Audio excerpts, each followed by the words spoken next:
कंधे का ऐसा दर्द जो रोजमर्रा के छोटे छोटे कामों को भी मुश्किल बना दे। ये फ्रोजन शोल्डर की हकीकत है। ये एक बहुत ही तकलीफदेह और परेशान करने वाली हालत है। तो आज हम इसके कारणों से लेकर रिकवरी तक के पूरे सफर को समझने की कोशिश करेंगे। जरा सोचिए, कंघी करने या अलमारी से कोई चीज निकालने जैसा मामूली सा काम भी एक बड़ी चुनौती बन जाए।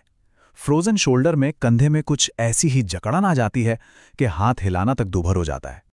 मेडिकल भाषा में इसका नाम है एडहेसिव कैप्सुलाइटिस।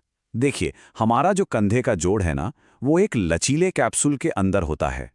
फ्रोजन शोल्डर में होता क्या है कि यही कैप्सूल सिकुड़कर मोटा और सख्त हो जाता है और बस फिर कंधे को हिलाना लगभग नामुमकिन सा लगने लगता है। तो सवाल यह है कि आखिर ऐसा होता क्यों है। चलिए अब जरा गहराई से समझते हैं कि इसके पीछे के असली कारण क्या हैं और किन लोगों को इसका खतरा ज्यादा होता है। इसके ना दो बड़े कारण माने जाते हैं। पहला, लंबे समय तक कंधे का इस्तेमाल ना होना, जैसे किसी सर्जरी, चोट या फ्रैक्चर के बाद। और दूसरा, कुछ हेल्थ कंडीशंस जैसे कि डायबिटीज या थायराइड की समस्या, जो इसके होने का खतरा कई गुना बढ़ा देती हैं। एक और दिलचस्प बात यह है कि ये परेशानी ज्यादातर 40 से 60 साल की उम्र के लोगों में देखी जाती है। और हाँ, पुरुषों के मुकाबले महिलाओं में इसका असर ज्यादा देखने को मिलता है। और जैसा हमने अभी बात की, डायबिटीज और फ्रोजन शोल्डर का तो बहुत गहरा नाता है। डायबिटीज से जूझ रहे लोगों में इसके होने की संभावना 10 से 20% तक ज्यादा होती है। माना जाता है कि बढ़ा हुआ ग्लूकोज लेवल कंधे के कैप्सूल में मौजूद कोलेजन से चिपक जाता है, जिससे वो सख्त हो जाता है और सूजन भी बढ़ जाती है। अब बात करते हैं फ्रोजन शोल्डर के सफर की, जो आमतौर पर 3 अलग-अलग स्टेज में आगे बढ़ता है। इसे समझना बहुत जरूरी है ताकि रिकवरी को लेकर सही उम्मीदें रखी जा सकें। तो ये सफर 3 हिस्सों में बटा है।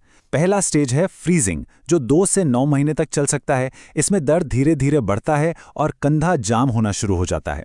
दूसरा स्टेज है फ्रोजन, जो 4 से 12 महीने तक रहता है। इस दौरान दर्द शायद थोड़ा कम हो जाए, लेकिन जकड़न अपने पीक पर होती है। और आखिर में आता है थॉइंग स्टेज, जिसमें 5 से 24 महीनों के अंदर धीरे धीरे कंधे की मूवमेंट वापस आने लगती है। मतलब इस पूरी प्रक्रिया में 1 से 3 साल तक लग सकते हैं। तो अब आते हैं सबसे जरूरी सवाल पर कि इसका इलाज क्या है। चलिए देखते हैं कि दर्द को काबू में करने और कंधे की मूवमेंट को वापस पाने के लिए हमारे पास क्या-क्या विकल्प हैं। डॉक्टर कैसे पता लगाते हैं इसका? वो 2 तरह की मूवमेंट चेक करते हैं। एक होती है एक्टिव, मतलब जब मरीज खुद हाथ हिलाने की कोशिश करता है, और दूसरी पैसिव, जब डॉक्टर या थेरेपिस्ट हाथ को मूव करते हैं। फ्रोजन शोल्डर की खास पहचान यही है कि इसमें दोनों ही तरह की मूवमेंट बहुत कम हो जाती है।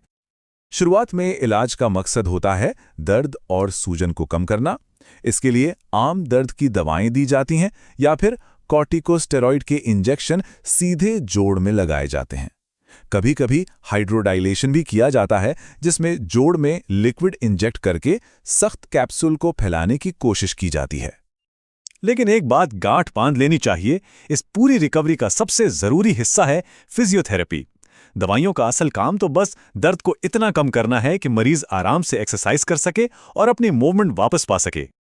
शुरुआती दर्दनाक फ्रीजिंग स्टेज में बहुत ही हल्की फुल्की एक्सरसाइज की जाती है, जैसे कि पेंडुलम स्ट्रेच, जिसमें थोड़ा सा झुककर हाथ को ढीला छोड़कर धीरे धीरे गोल घुमाना होता है, या फिर फिंगर वॉक, जिसमें दीवार के सहारे उंगलियों को मकड़ी की तरह धीरे धीरे ऊपर की तरफ चलाया जाता है।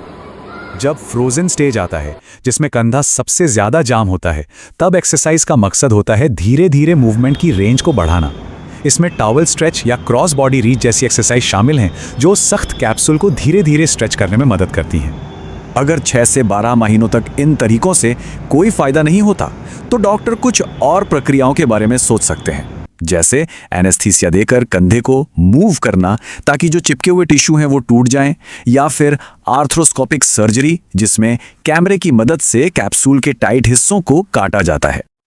चलिए अब कुछ ऐसे तरीकों पर बात करते हैं जिनसे घर पर ही रिकवरी में मदद मिल सकती है, और साथ ही भविष्य में इस समस्या से कैसे बचा जा सकता है, इस पर भी एक नज़र डालते हैं। घर पर आराम के लिए क्या करना चाहिए?